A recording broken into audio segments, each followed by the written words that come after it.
गुरुदेव भगवान की जय। श्री मौनी बाबा भगवान की जय। शिवोहम शिवोहम शिवोहम। सतगुरुवे नमः, सतगुरुवे नमः। आप लोगों को मैं बार बार अनुरोध करता हूँ कि लाइक करें, शेयर करें, सब्सक्राइब करें। इसका मतलब ये है कि धीरे धीरे गुरुदेव का जीवन लीला का वर्णन करते करते ये समझ में आने लगा है कि जो ये मिट्टी का मकान बना हुआ है कब गिर के धराशायी हो जाएगा कहना बड़ा कठिन है। जैसे ही प्रभु की आवाज़ आई कि चलो इधर, वैसे ही ये मकान धड़ाम से गिरेगा और इसका अंत हो जाएगा, या तो जला दिया जाएगा या फेंक दिया जाएगा। इसकी कीमत तभी तक है जब तक ये आवाज़ आ रही है। ये प्रभु का एक सुंदर तोहफा है। हमारे कर्मों को सुधारने के लिए उन्होंने चांस दे रखा। तो जितना बढ़िया हम भक्ति कर पाएंगे उतने जल्दी अपने पापों का अंत हो जाएगा, छुटकारा हो जाएगा और इस पृथ्वी से भी मुझे छुटकारा मिल जाएगा। जीवन मरण के झंझट से हम मुक्त हो जाएंगे। प्रयास की ज़रूरत है, मुझे प्रयास करना चाहिए। भक्ति में मुझको यही मिला, गुरुदेव के जीवन लीला से यही सत्य मिला है कि ये उधरिया का मकान है जिसमें एक मालिक बैठा हुआ है। अब जैसे ही ये मालिक इस मकान से निकल जाएगा, इस मकान की कोई कीमत नहीं रह जाएगी। ये मकान गिरेगा और धड़ाशायी हो जाएगा। इसलिए जब तक समय है सद्गुरु का गुणगान करें। हमारे लिए तो ब्रह्मा विष्णु महेश सद्गुरु ही हैं। मैं इतना बलवान नहीं हूँ कि सीधा ब्रह्म के पास पहुँच सकूँ। तो मेरा सोर्स तो महाराज बस सद्गुरु तक है और इन्हीं को मैं सब कुछ जानता हूँ। सतगुरुवे नमः। आगे की कहानी गुरुदेव का सुने। लीला जो गोली लग गई है गुरुदेव को। इधर महाप्रभु ने अपने टांग के घाव में मिट्टी भरकर खून बहने से रोक दिया और मिट्टी बांध ली।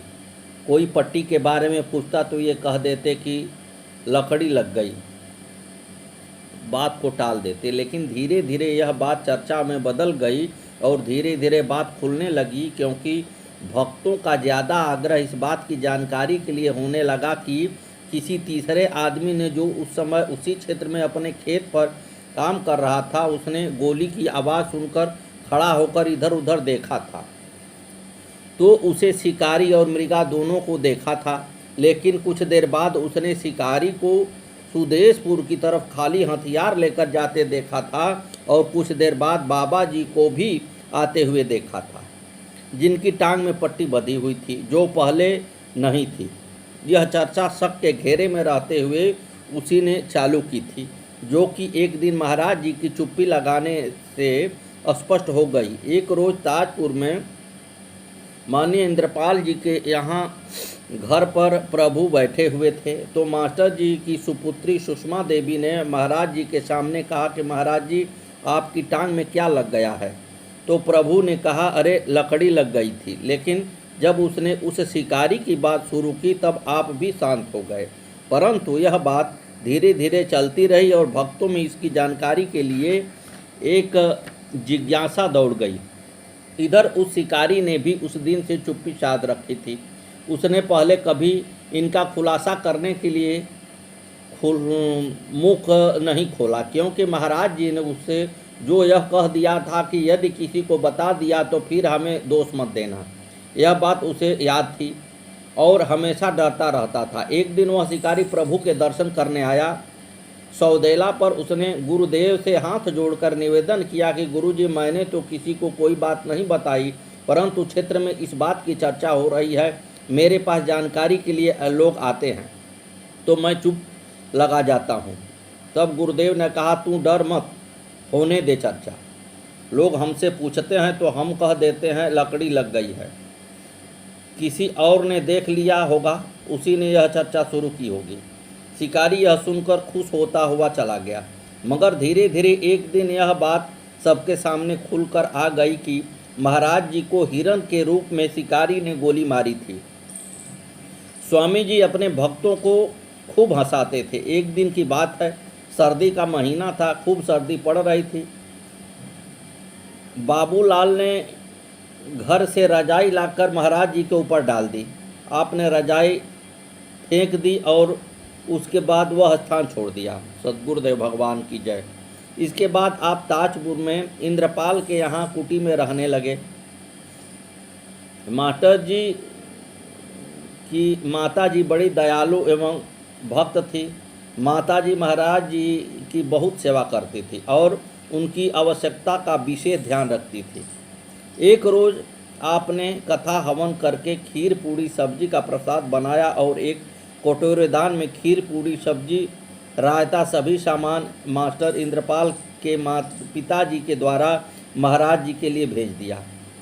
महाराज जी ने भोजन रखवा लिया और मास्टर जी के पिताजी को वापस भेज दिया।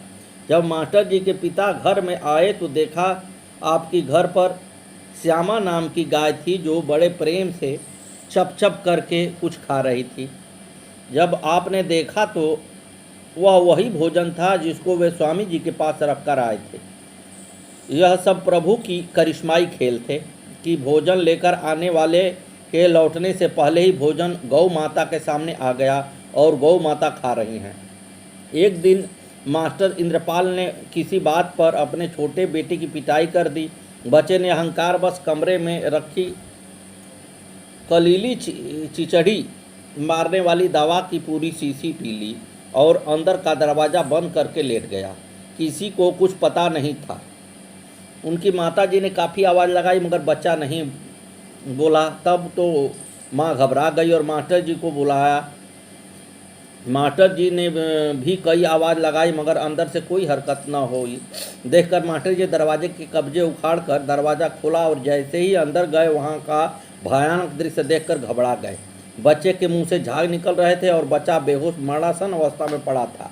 यह देख मास्टर जी की बड़ी बेटी ने साहस से काम लिया और तुरंत बाबा जी का जल भभूति बच्चे के मुंह में डाल दिया और थोड़ी देर में ही बच्चे को होश आ गया और फिर बच्चे को डॉक्टर के पास लेकर गए जहां लघु उपचार के बाद बच्चे को घर ले आए।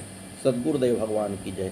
एक बार मास्टर इंद्रपाल के बाएं अंग पर फालिश पड़ गई, तब भी मास्टर जी बाबा के जल भभूति का सेवन करके ही ठीक हो गए थे।